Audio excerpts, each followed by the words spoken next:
Shalom saudara-saudara, perkenalkan saya admin L Channel dan ini pertama kali saya muncul dalam video saya dan pada video kali ini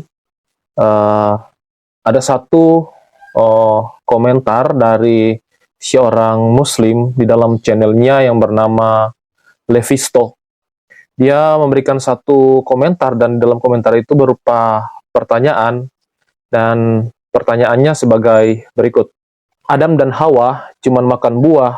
Jika Allah Tritunggal kamu itu maha tahu, kenapa dia tidak mencegah Adam dan Hawa untuk memakannya? Lagian tidak usah jauh-jauh, kenapa dia menciptakan buah itu? Buat apa diciptakan kalau memang berdosa? Maksudnya biar nggak repot-repot nebus dosa. Sangat aneh sekali. Jika dalam Islam, buah itu bernama kuldi. Allah melarang Nabi Adam dan Hawa untuk memakannya, untuk mengetes bagaimana ciptaannya berkendak, apakah Adam dan Hawa membangkang. Untuk menjawab pertanyaan ini, mari kita saksikan satu video dari seorang pendeta terkenal di Indonesia yang bernama Pendeta Dr. Stephen Tong. Saudara tidak suka repot ya? Lebih baik hidup itu tidak ada repot. Saya kasih tahu, hidup yang paling sederhana adalah hidup yang tidak repot. Hidup yang paling komplikasi adalah hidup yang paling repot. Di dalam repot ada nilai. Di dalam repot ada tujuan yang agung. Saudara-saudara, semua binatang dilahirkan di dalam berapa jam sudah jalan-jalan sendiri. Semua binatang dilahirkan berapa hari sudah hidup seperti dewasa. Hanya manusia dilahirkan perlu 12 bulan baru bisa jalan. Paling repot manusia. Itu sebab manusia bisa bikin kapal terbang, bisa bikin mesin, bisa bangun rumah. Binatang sampai mati paling banyak bangun kandang sendiri. Karena apa? Tidak repot, akhirnya tidak berhasil apa-apa. Anak yang repot sekali diurus mungkin besok menjadi orang penting sekali. Semua yang terlalu gampang akan dangkal sekali. Saudara, jangan takut repot. Saya jangan bilang khotbah 500 kali, naik kapal terbang 300 kali, menjelajah kota beratus-ratus, repot seperti ini. Repot tak? Saudara tidak bisa bayangkan berapa repot. Tetapi bagi saya, repot itu bukan satu soal. Soalnya adalah setelah repot hasilnya apa? Maka saya berani repot, berani korban, berani menyangkal diri, berani susah payah. Sendiri kalau cari makanan yang murah, lalu beli tiket yang murah, uang kalau bisa dihemat untuk sesuatu menjadi berkat bagi orang lain. Repot sekali. Tapi saya berkata kepada saudara, orang yang tidak mau repot atau hanya mau repot untuk diri sendiri, tidak ada sumbangsi untuk orang lain. Tuhan berepot, tapi itu harus. Yang diharuskan apa? Sifat manusia harus diuji. Kenapa ada pohon terlarang? Kenapa ada ular yang menyusup? Bikin pagar yang tidak ada lubangnya supaya ular tidak masuk. Bikin pohon semua yang baik, tidak ada yang pohon membedakan baik dan jahat yang harus dilarang. Ini adalah absolute necessity.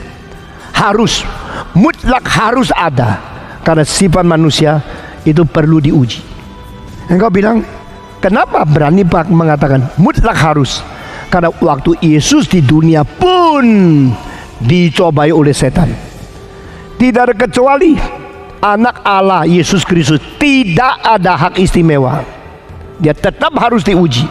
Dia tetap harus dicobai. Karena Allah itu adil adanya. Karena ujian dan pencobaan itu diharuskan, maka dicipta satu pohon terlarang, diizinkan ular datang mencobai. Adam di Taman Eden, Yesus di padang belantara dan Taman Getsemani. Dua tempat ini adalah pengujian dan pencobaan untuk dua wakil manusia. Adam wakil manusia pertama yang gagal, Yesus wakil manusia terakhir yang sukses. Adam melawan kehendak Tuhan, memusatkan pada kemauan diri. Yesus memusatkan diri kepada kemauan Tuhan dan menyangkal diri. Ujian, pencobaan harus ada. Maka Tuhan memberikan pohon itu, mengizinkan ular itu datang masuk ke dalam lingkungan manusia. Ada orang yang tidak pernah ada pencobaan, tidak ujian, karena dia memang kelihatannya beres. Orang semacam ini bahaya sekali. Maka Tuhan kalau mengizinkan engkau dilahirkan berkeluarga Kristen, bukan karena engkau hebat, karena engkau terlalu lemah. Tanpa keluarga dan lingkungan Kristen, engkau tidak bisa beriman. Tuhan kasihan sama kamu. Jangan sombong, jangan menghina orang lain, jangan melihat mereka bukan Kristen, mereka kelas 2. Tidak. Tuhan sanggup menjadikan orang melawan Kristen yang paling hebat, akhirnya menjadi melampaui Petrus, Yohanes di dalam penginjilan. Dia lebih giat, namanya Paulus. Itu sebab saya tidak mau, tidak berani, tidak pernah menghina orang yang kelihatan bukan Kristen atau dari agama lain atau belum bertobat atau bagaimana. Karena ada potensi di dalam diri manusia yang tidak ada seorang boleh menghina atau melecehkan. Tuhan mengizinkan itu karena Tuhan mau manusia menang. Adam diberi kesempatan dicobai karena Tuhan mau Adam menang. Tuhan mengizinkan orang dianiaya kalau dia mau jadi Kristen karena Tuhan mau dia menang. Tetapi kamu yang terlalu manja, tidak mungkin mengalahkan ujian, maka Tuhan mungkin membiarkan engkau hidup lancar. Jangan sombong. Baik, jadi berdasarkan jawaban yang telah diberikan oleh Pendeta Stephen Tong, saya juga setuju dengan jawaban yang diberikan bahwa pohon terlarang diciptakan Tuhan adalah sebagai bentuk ujian terhadap Adam dan Hawa. Dan di sini ada satu hal yang perlu saya soroti dari komentar dari saudara Levisto ini, yaitu dia mengatakan bahwa kalau di Islam atau di Quran, Adam dan Hawa juga dites oleh Tuhan dan mereka akhirnya jatuh, mereka akhirnya membangkang karena digoda oleh iblis. Berarti Quran juga percaya bahwa Adam dan Hawa jatuh dan mereka bahkan memakan buah terlarang tersebut. Begitu juga dengan Alkitab. Di Alkitab juga dituliskan bahwa Adam dan Hawa jatuh di dalam dosa ketika mereka memakan buah terlarang tersebut. Nah, sekarang ketika Adam dan Hawa sudah diusir oleh Tuhan dari Taman Eden, mereka sudah membangkang kepada Tuhan, mereka berdosa kepada Tuhan. Sekarang yang menjadi pertanyaannya adalah, apa solusi untuk menyelesaikan permasalahan dari Adam dan Hawa? Apa solusi untuk menyelesaikan dosa dari Adam dan Hawa? Nah, kalau kita melihat Quran, apakah ada jawaban terhadap kejatuhan dari Adam dan Hawa yang diceritakan oleh Quran?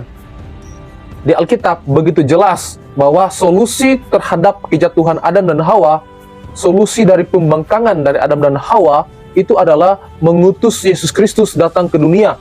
Dia menjadi manusia. Yesus Kristus adalah Allah yang menjadi manusia untuk menebus segala dosa dan kesalahan yang telah dilakukan oleh Adam dan Hawa bersama dengan keturunan-keturunan dari Adam dan Hawa.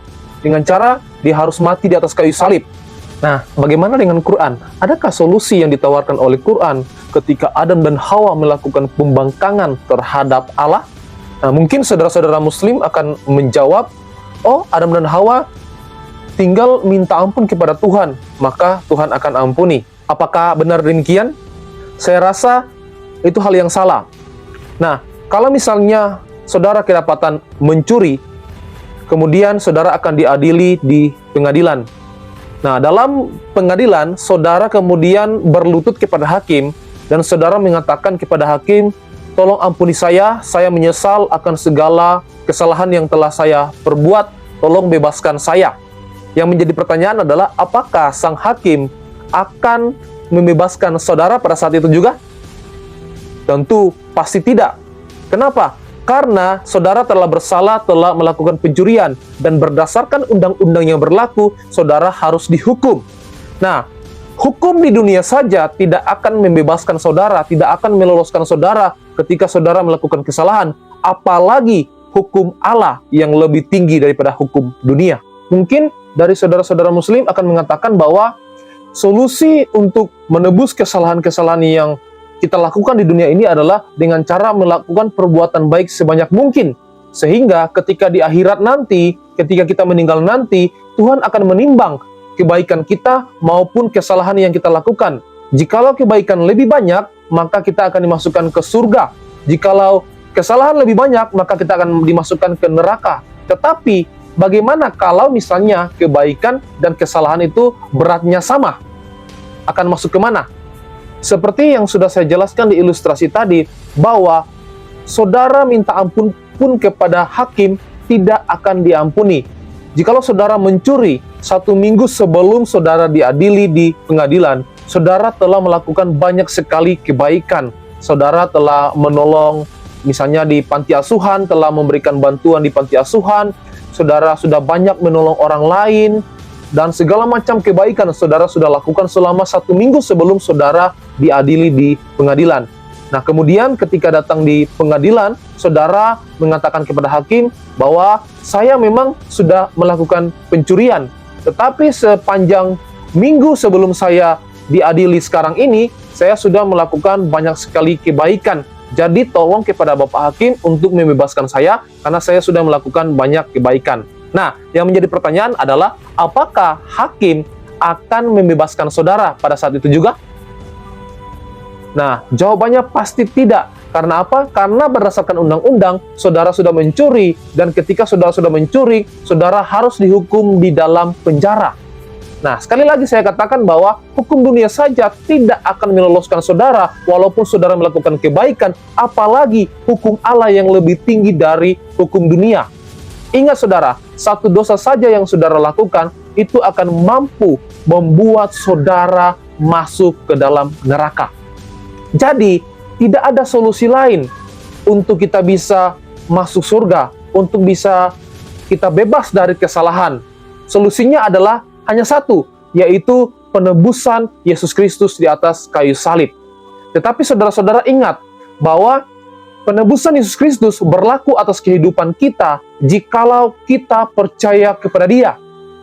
Kita percaya kepada Dia sebagai Tuhan dan Juru Selamat kita. Bukan hanya percaya, oh dia nabi, dia pernah datang ke dunia, tidak. Tetapi kita harus percaya bahwa dia adalah Allah yang menjadi manusia, dan dia datang ke dunia untuk menebus segala dosa dan kesalahan kita.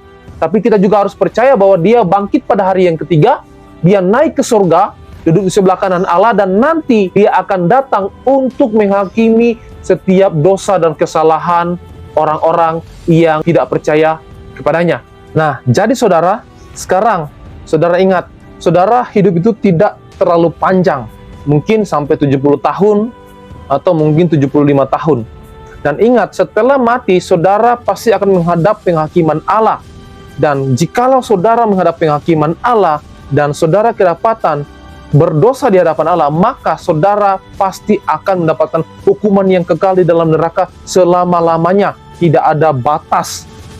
Sekarang, saya mengajak kepada saudara-saudara muslim yang mendengarkan ini, ketika kalian ada kesempatan, marilah kalian untuk membuka hati, membuka pikiran kalian, belajar Alkitab maupun Al-Quran. Bandingkan mana yang lebih mencerminkan tentang Allah, yang lebih menekankan tentang firman Allah, apakah Quran ataupun Alkitab. Silakan saudara memutuskan, silakan saudara menilai mana yang benar. Dan saya mendoakan bagi saudara-saudara muslim yang mendengarkan ini, semoga Tuhan memberkati kalian, dan semoga anugerah Tuhan boleh dilimpahkan kepada kalian, dan kalian boleh mendapatkan berkat daripada Tuhan. Kalian bisa percaya kepada Yesus Kristus sebagai Tuhan dan Juru Selamat.